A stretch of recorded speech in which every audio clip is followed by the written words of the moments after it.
legitimidad y tal fiesta no era lo más apropiado en ese momento.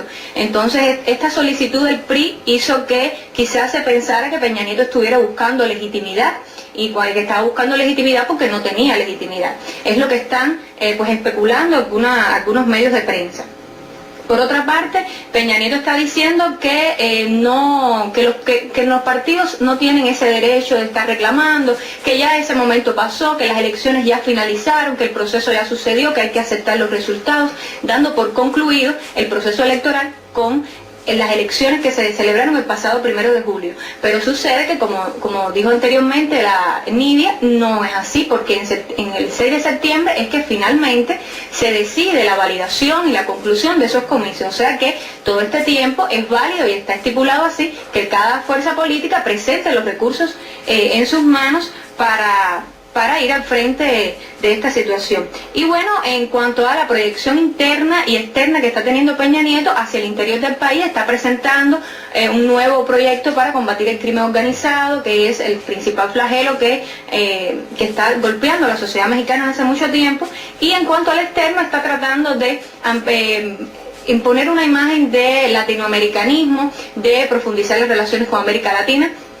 Y bueno, en este caso, pues próximamente quizás realice una visita a Brasil, invitado por la presidenta de Brasil, y bueno, esto también está mediando en esta situación. Bueno, de alguna manera, su función como presidente electo y como candidato, bueno, ganador de las elecciones, un poco calmar los ánimos, ¿no?, en México, para que no se aboque a una agudización de esta crisis que estamos viendo, que no solamente, repito, son los partidos, no solamente es el PAN, no solamente es el PRD, sino también algunos sectores sociales que han salido a la calle para protestar contra estos resultados electorales. Veamos el siguiente material, sobre todo de los jóvenes que han salido, un segmento importante de los jóvenes que han salido a protestar contra el Instituto Federal Electoral, este ente del cual hablaba Nidia, que, bueno, vela por la limpieza de los comicios. Veamos, repito de nuevo, el enfoque de las televisoras extranjeras. ¡Entiende! ¡La elección no se vende! Ella, su madre Beatriz y su hermano Demián son miembros de una familia de clase media.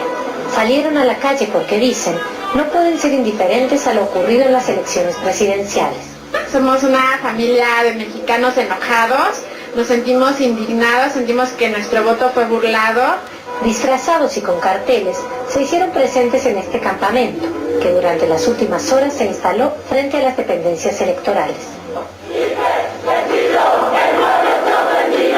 Esta protesta no es un hecho aislado. Los estudiantes y los jóvenes mexicanos en general han tenido un papel destacado en este proceso electoral. Caso emblemático ha sido el movimiento Yo Soy 132, surgido en mayo pasado. Fue el parteaguas en esta historia electoral, fue el Waterloo, además de Enrique Peña Nieto, cuando todos presentían que iba a haber unas elecciones con resultados predeterminados. También para los partidos políticos, el Instituto Federal Electoral, el IFE, no ha cumplido con su mandato de garantizar equidad en la campaña y transparencia en los comicios. El IFE falló, el IFE se burocratizó, no hizo su trabajo. Se hizo cómplice por omisión y por inacción. La aceptación de que los votos fueron bien contados no significa que el proceso fue equitativo ni ejemplar. La expectativa está ahora en torno del Tribunal Electoral del Poder Judicial de la Federación, conocido como TRIFE, que tiene plazo hasta el 16 de septiembre para validar los resultados de los comicios. ¿Por qué Siria está en la mira de las potencias imperiales? ¿Cómo sigue impactando la crisis económica internacional? ¿Quiénes son los actores del show electoral norteamericano? ¿Cómo la revolución bolivariana se prepara para las elecciones del 7 de octubre en Venezuela? ¿Siguen creciendo los precios de los alimentos? ¿Cuáles son las causas? Análisis, opiniones, imágenes sobre estos y otros importantes temas internacionales, usted los encontrará en la Mesa Redonda. Ahora, lo decíamos al principio, Elisa, no solamente se trata del nuevo presidente, sino también de unas elecciones generales que, bueno, también las estructuras legislativas, el Congreso, el Senado, bueno, hubo cambios. ¿Cómo quedó brevemente, cómo quedaron estos otros poderes del Estado mexicano? Sí, bueno, a mí me parece que es bastante oportuno que podamos observar quizás una gráfica en la cual se puede percibir visualmente la división de los poderes en cada una de las cámaras del Congreso. Por ejemplo, estamos viendo ahí primero la división de los partidos con sus coaliciones y la cantidad de escaños que obtuvieron en cada una de las cámaras del Congreso bicameral. En la Cámara de Diputados, que es la de arriba, ¿no? Ajá, y en el Senado. Bueno, ahí pueden ir observando ustedes precisamente los números y bueno, vamos a hacer un breve análisis de qué significan esos números.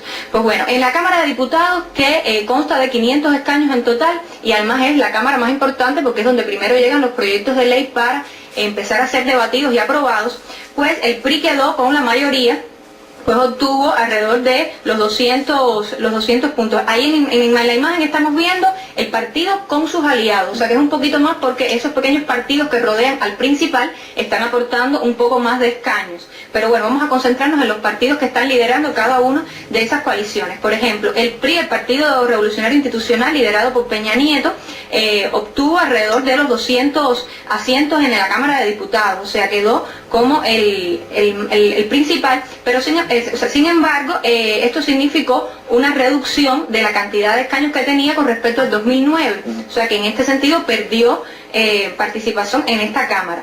El Partido de la Revolución Democrática estuvo en segundo lugar y aumentó la cantidad de escaños con respecto a la pasada composición del 2009, que obtuvo 71, en este caso obtuvo alrededor de los 100.